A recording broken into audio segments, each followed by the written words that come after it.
of you ever had one of those annoying red lights come on your car that indicates there's trouble? Any of you have that? That gives me anxiety anytime the check engine light comes on. What is the check engine light? The check engine light is not the problem. The check engine light signals that there's a problem somewhere else. The signal indicates that if you're smart, you should take the car to the manufacturer, take it to the one who made it, because the one who created it is the one who knows how to fix it. The light is not the problem. The light is a signal indicating you should take it to someone who knows how to address the situation. What is anxiety? Among many things, anxiety is a signal alerting you that it's time to pray. Let me say it again. It's the signal, it's the alert, it's the indicator that something else is not right, that you would be wise to go to the manufacturer, go to your creator, go to the one who made you. Anxiety is a signal alerting you that it's time to pray. In other words, if it's big enough to worry about, it's big enough to pray about. If it's on your mind, it's on God's heart. Be anxious about nothing, but in every situation, take your request to God. If you're worried about your upcoming doctor's appointment, pray about it. If you're worried about a decision that you need to make, pray about it. If you're worried about going back to school, who's gonna be in my class, what teacher am I gonna get, are the kids gonna be nice to me, pray about it. If you're worried about your kid going back to class because you don't know how you're gonna afford the scientific calculator that costs the same as a used Honda Civic, pray about it.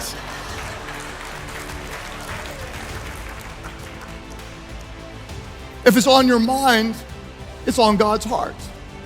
Take your request to God. Here's something I've learned after being a pastor. I used to just say pray, and then I recognized that a lot of people honestly just don't know how to pray. They kind of wonder, like, what are the prayer rules? You know, how do I address God? Is he like the omnipotent creator? Is he daddy? I mean, what do I call him? Do I have to pray in like King James language or it doesn't count? How do I sign off? Do I say in Jesus' name, name of the Father, Son, and the Holy Spirit? Does he get mad if I don't do it? What if I fall asleep praying? Have I offended God and I'm in prayer time out for the next 7 weeks? He won't listen to my prayer. What are the prayer rules? You have to pray in King James language. Hearken unto the voice of my cry, O God, hide not thyself from my supplication. You don't have to do that. You don't have to pray to a relational God who loves you in a formal language. He loves you.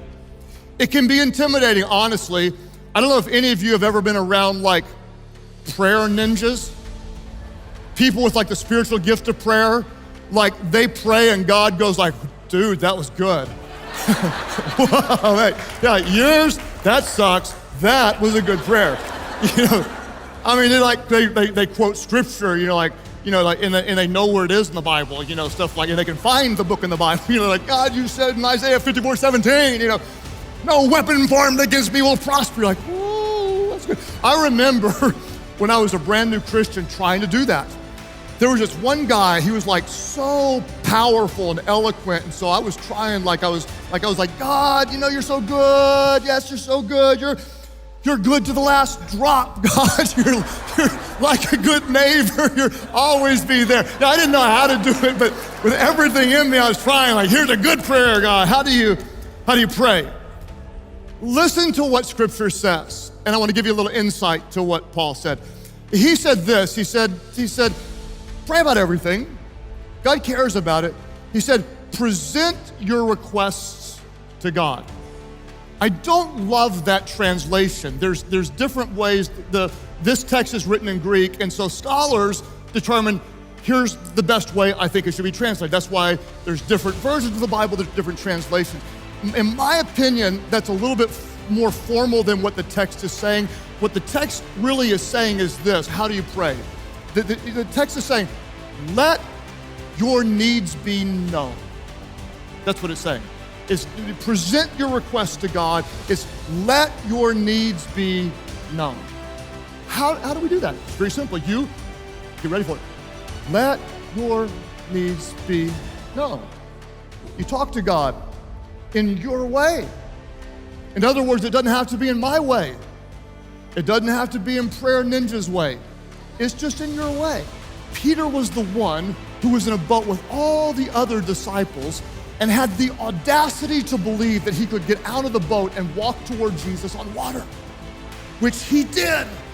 He's walking on water, and when he saw the wind and the waves, the anxiety took over. He took his eyes off Jesus, and he started to sink. And then what did Jesus do? Jesus didn't say, "You no good, faithless guy." No, Jesus reached out his hand. Humble yourselves under his mighty hand that he may lift you up in due time. Many times when we teach about anxiety, a lot of it is defense. Today, I wanna give you a little bit of offense. You see, anxiety has a cousin. Its cousin is panic. And both anxiety and panic are birthed from this word called fear. Everyone say fear. Now, many times when we talk about fear, we think that fear is always this evil thing. But if you'll stop and pause, you will realize that fear is the oldest safety mechanism that you have in your life. You are given fear because fear helps you stay safe. For instance, if you walk out of your house and you step out to a busy street, as soon as you step out and you look left or right and you see a massive semi-truck coming your way and you step back, how many know it was the fear of that truck hitting you that just protected you?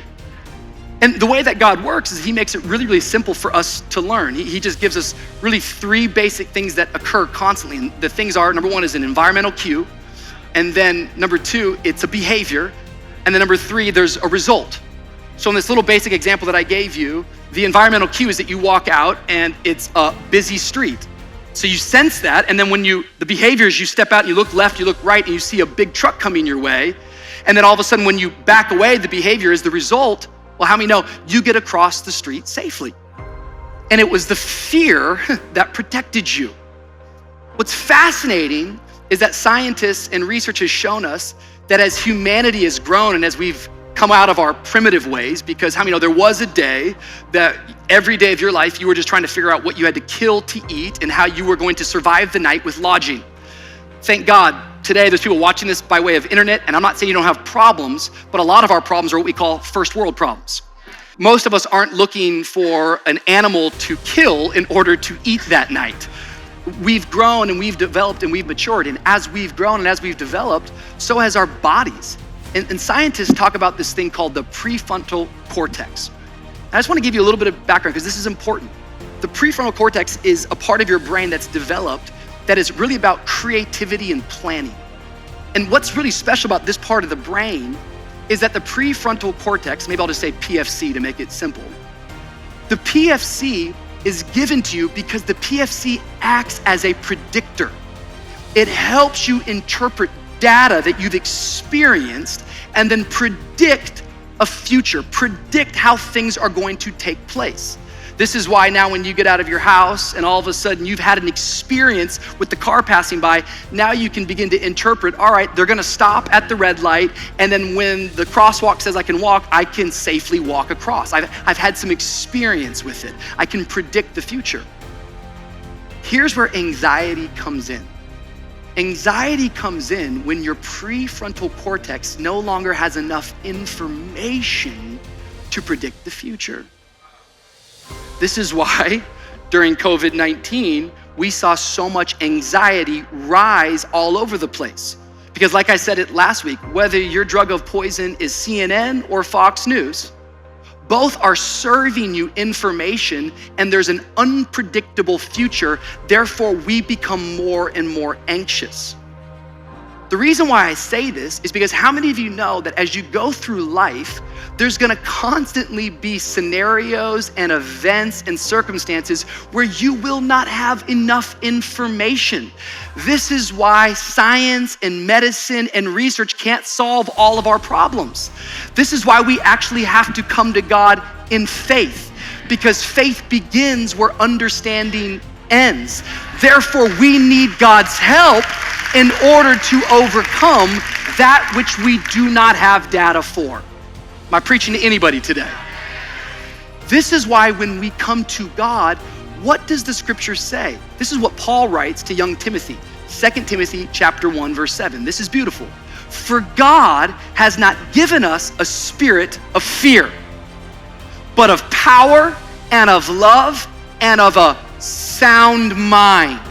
You have not been given a sick mind, you have been given a sound mind. Sickness is not your destiny. Sickness is not your destination, but rather God says, I've given you power, I've given you strength, and I have given you a sound mind. You're gonna need God's word to get you through this scenario.